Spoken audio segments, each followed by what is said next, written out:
አራስ ቤት ተኝታ እቺ ሴት ቅቤ ልቀባሽ፣ ያው በጉራጌ ባህል ቅቤ ይቀባል አራስ አይደል? ልቀባሽ ብላ ልጠይቃት ትመጣና ቅቤ ትቀባታለች ጸጉሯን። እንግዲህ ቅቤውስ ምን እንደጨመረችበት አይታወቅም። አቷን በጣም ያሳክካታል፣ በጣም ያቃጥላታል። በጣም ስትታጠበው ጸጉሯ እንዳለ ከቅቤው ጋር አብሮ ውልቅ አለ። ልክ ሄር ሪሙቨር ጸጉርሽ ላይ ስታረጊ እንዴት ነው ቡጭ። ከዛ ያቺ ሮብ ነው ቀኑ።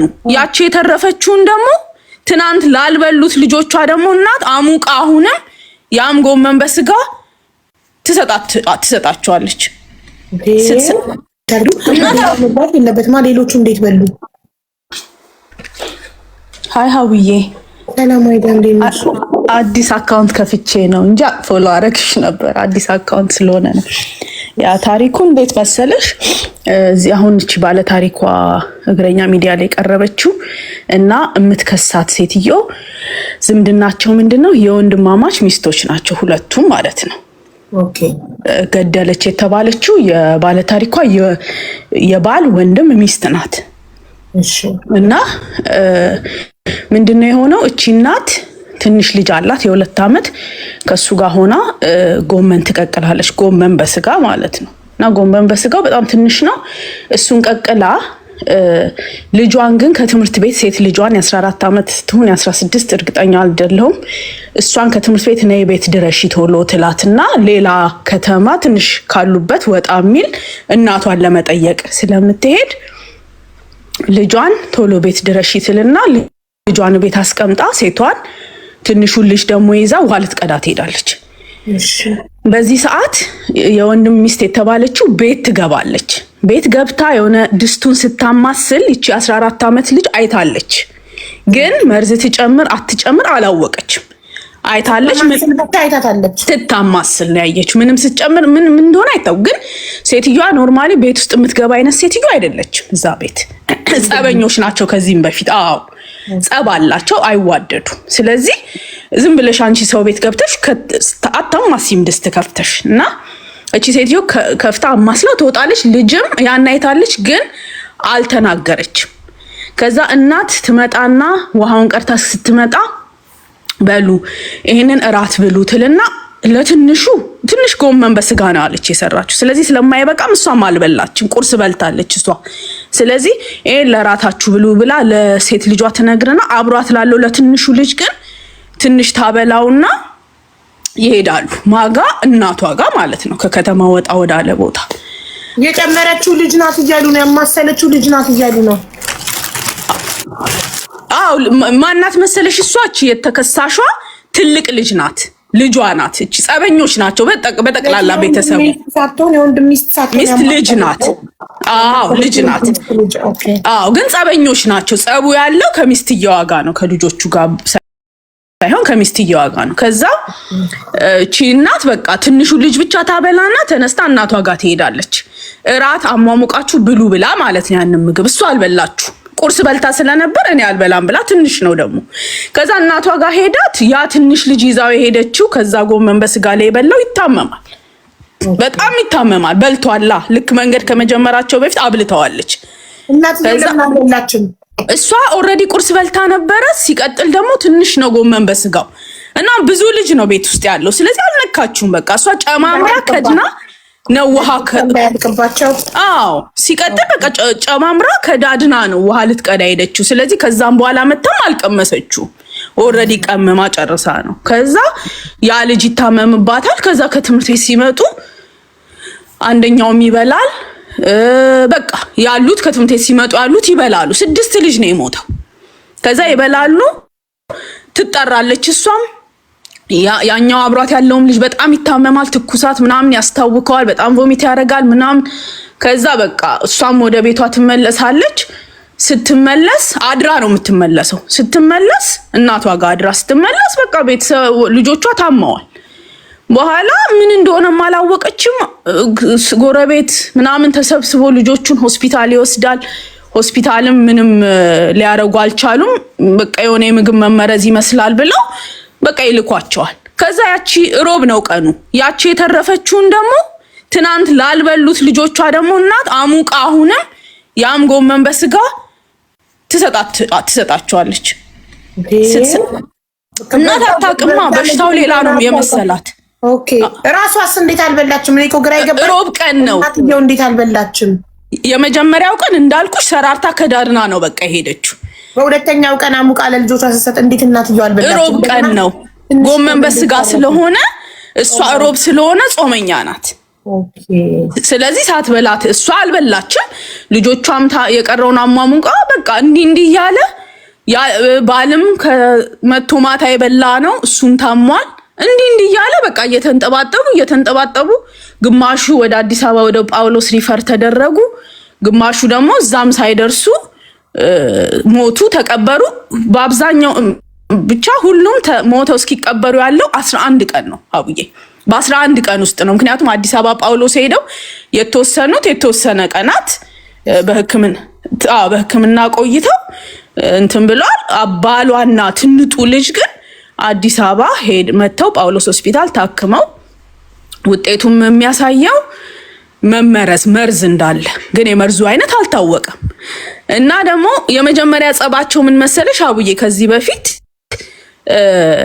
እቺ አሁን ልጆቿን ያጣችው እናት ወልዳ አራስ ቤት ተኝታ እቺ ሴት ቅቤ ልቀባሽ፣ ያው በጉራጌ ባህል ቅቤ ይቀባል አራስ አይደል፣ ልቀባሽ ብላ ልጠይቃት ትመጣና ቅቤ ትቀባታለች ፀጉሯን።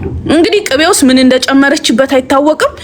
ያቺ እናት ቅቤውን ተቀብታ ከትንሽ ጊዜ በኋላ በቃ ጭንቅላቷን በጣም ያሳክካታል፣ በጣም ያቃጥላታል፣ በጣም እንትን ትላለች፣ በቃ ይረብሻታል። ስትታጠበው ፀጉሯ እንዳለ ከቅቤው ጋር አብሮ ውልቅ አለ። ልክ ይሄ ሄር ሪሙቨር ፀጉርሽ ላይ ስታረጊ እንዴት ነው ቡጭቅ ብሎ ከቅቤው ጋር ምን እንደገባበት አይተው። በዛ ምክንያት እቺ እናት አራስ ቤት ሆና ምን ብትቀቢ ነው ጭንቅላቴን እንደዚህ ቅቤው ያወለቀው ብላ በጣም ተናዳ ትናገራታለች። ስትናገራት በዚህ ምክንያት ነው ሰዎች እንትን ያለው። እንግዲህ አቺኛው ዓመት በፊት የተጣሉ ከ10 ምናምን ዓመት በፊት ነው። ግን በሽማግሌ የሚያስታርቋቸዋል፣ ምን ይላቸዋል። እቺኛዋ ግን አሁን ሰው መርዝ ሰጥታለች የምትባለው ሴትዮና ልጆቿ ግን በቃ በእርቅም አይስማሙም፣ ያኮርፋሉ።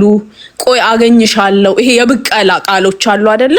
አገኝሻለሁ፣ ቆይ ማረግሽን ታውቂያለሽ አይነት ነገሮች ትናገራት ነበር 10 ምናምን ዓመት ሙሉ ማለት ነው። እና ይሄ እቺ እናት አሁን ስትናገር ነይ ምግብ ቢ እንኳን ተብላ በሽማግሌ አስታርቀዋቸው ነይ እኔ ቤት ምግብ ቢ ስትባል ራሱ እምቢ ትላለች። ግን ትዝታለች። ሁል ጊዜ ዛቻ አለ። አንዳንድ ጊዜ ዛቻን እንደ ትንሽ ነገር አድርጎ ማየት አያስፈልግም። አንድ ቀን ማናት የወንድም ሚስት ትዝታለች ከነ ልጆቿ። አዲስ አበባ የሚኖሩ ልጆች አሏት፣ ከፍ ያሉ ሴቶች፣ ከነሱ ጋር እኩል ሆና ነው። እና አንደኛዋ ልጅ እንዲያውም ከአዲስ አበባ መርዙን አምጥታለች ተብላ የተጠረጠረችው አንዷ ሴት ልጇ ናት። አዲስ አበባ የምትኖር ሴት ልጅ አለቻት፣ እሷ ትሆናለች ብለው ይገምታሉ። ያው እንግዲህ አቡዬ አንዳንድ ጊዜ ሰይጣን ግን እቺ እናት አሁን 6 ልጅ ባለቤቷን ቀብራ በጣም ነው የምታሳዝነው። ማለት እኔ እንጃ እንደ ያዘን ላይ ናቸው። ያው የቀረበው እግረኛ ሚዲያ ላይ የቀረበ ታሪክ እኮ ነው ጋይስ። እና ልጅ ሴትዮዋ ጥቁር ለብሳ ነው የቀረበችው። 2 days ago ይላል፣ 2 ቀኑ ነው ከቀረበ። እና እናትየው ጥቁር ለብሳለች። እና ታዲያ የቆየ ኮን እንዴት እስካሁን ጥቁር ለበሰች? ፍርድ ቤትም ተከሰው ነበር፣ ግን ወጥተዋል። መለቀቃቸው ነው። አሁን እቺ እናት ተጠርጥሮ ብዙ ሰው እዛ አካባቢ ያለው ያው በመርዝ ነው ስለተባለ ብዙ ሰው ተጠርጥሮ እስር ቤት ገብቶ ነበር፣ ግን እነሱንም ጨምሮ ማለት ነው። ግን ያው ከእስር ቤት ተፈተዋል። እና አሁን እቺ እናት እንግዲህ ህዝብ በዚህ ጉዳይ የታሰረ ማንም የለም። በ7 ሰው ሞት ማንም የለም። በጣም ያሳዝናል። ማስረጃ ስላልተገኘ ማለት ነው። ማስረጃ የለም። እና እቺኛዋ የሞተችው አንደኛዋ ሴት ልጅ ቅድም ያልኩሽ ስታማስል አይታት ነበር ያልኩሽ፣ ልትሞት የሆነ ሰዓት ላይ ምግቡ ግን ምን ሆኖ ተበርዞ ነው እንዴት ይሆን ተብሎ ሲጠየቅ ከሊት ድስቱን ከፍታ ስታማስል አይቻለሁ ብላ ተናግራለች። ግን ያው ልጅቷም ህይወቷ አለፈ ቀምሳ ስለነበረ። ግን ከቆየ በኋላ ነው ቆይ የምናገረው አለ ብላ በቃ ነፍሷን እንትን ልትል ስትል ግን እኮ ከሊት ጨምራ ስታማስላለች ጨምራ አላለችም። ስታማስል አየዋለች። ግን አንቺ ጸበኛ ሰው ቤት ገብተሽ ድስት ከፍተሽ ካደች ማማሰሏን ገብታ ማማሰሏን ካደች ወይ ካዱ። ከካዱማ በቃ ምን ይደረጋል? ካሜራ የለ። የገጠር ቤት ነው፣ የገጠር ማር ቤት ነው።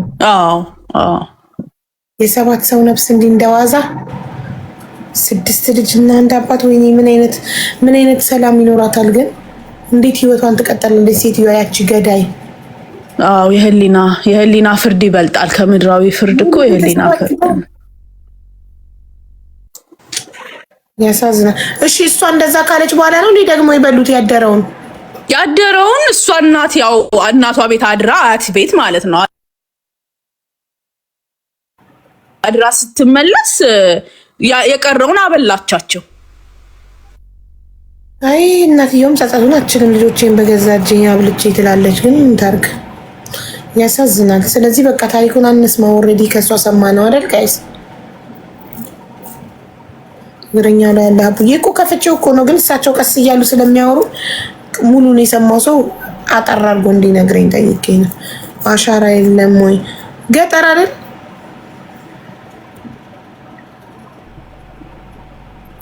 ገጠር ነው እኮ። በጣም ያሳዝናል። እና መጨረሻ ላይ ነፃ ወጡ። በቃ ምንም መፍትሄ የላትም እናትየው። የቀረበችው ታዲያ እግረኛው ላይ ጀስተው እንዲማርበት ነው።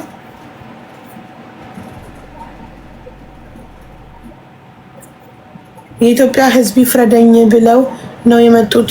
ምን ያረጋል? ምን ያረጋል? የኢትዮጵያ ሕዝብ ከማዘን ሰምተን ታሪኩን ከማልቀስ ውጭ ምን እናመጣለን? የፍርድ ቤት ዳኛ ነፃ ከሸኛት ሴትዮዋን ምን እናረጋለን?